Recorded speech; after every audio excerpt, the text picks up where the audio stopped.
Hello, I'm Stan, and welcome to Is Not, Is To Art Studio. If you clicked on this video because you want to see gold leaf be applied to an anatomical metal heart, and then see it get covered with epoxy resin with red wine mica powder, then this is your lucky day, because that is exactly what I'm doing.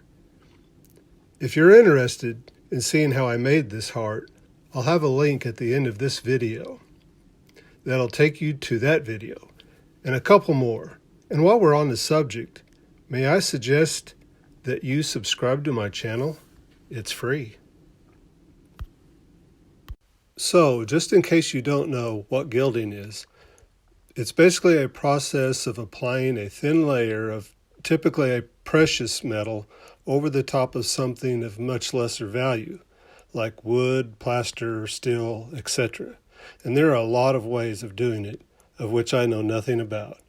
But the most common way is simply applying imitation gold leaf, which is actually brass, or imitation silver, which is aluminum, to a surface which has been covered with adhesive, or sizing, or as I like to call it, glue. I'm using Barnabas Gold Gilding Adhesive. You simply apply a thin layer. Wait till that blue turns clear, 15 to 30 minutes or so, and then start applying your gold. So I'm going to jump ahead so we can get to the fun stuff. You know, get messy.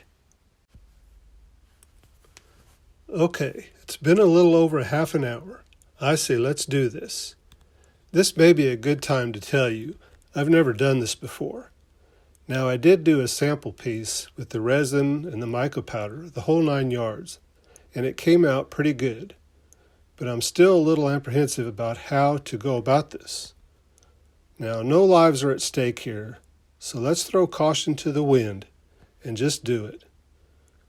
By the way, you don't want any kind of wind, or fans, or people walking by really fast. This stuff is crazy light. You might even want to hold your breath. But because this took me a little over 30 minutes, I decided to breathe and let the gold flakes land where they may. I'm going to edit some of this out for time's sake. It's really just a bunch of tapping it down with a real soft paintbrush. I worked this for about 30 or 40 minutes. You might be thinking that I'm being wasteful, but this 10-gram jar only cost about, $6 or $7, and when I was done, the jar looked like it had more in it than when I started. Makes me think of the question, are you a glasses half full or half empty type? Well, what if your glass's capacity grew the more you drank from it? The Lord is my shepherd, I shall not want. He maketh me to lie down in green pastures. He leadeth me beside the still waters. He restoreth my soul. He leadeth me in paths of righteousness for his name's sake. Yea, though I walk through the valley of the shadow of death, I will fear no evil. For thou art with me, thy rod and thy staff, they comfort me. Thou preparest a table before me in the presence of mine enemies. Thou anointest my head with oil, my cup runneth over. Surely goodness and mercy shall follow me all the days of my life, and I will dwell in the house of the Lord forever. Psalms 23. Warning, this may look a little bloody, but I promise it's only epoxy resin with red mica powder in it. I learned a long time ago you don't always know what you're going to get when you're working with resin, because it takes so long to dry and it keeps moving around. But knowing it was going to wind up being a very thin coat, I put quite a bit of mica powder in it. So keep in mind most of this is going to run off. I really like using mica powder in my resin work. I like that shimmering effect. Did you know it's often used in makeup? And it can be synthetic or man-made, or it's often made from natural minerals called muscovite, from the same family as quartz.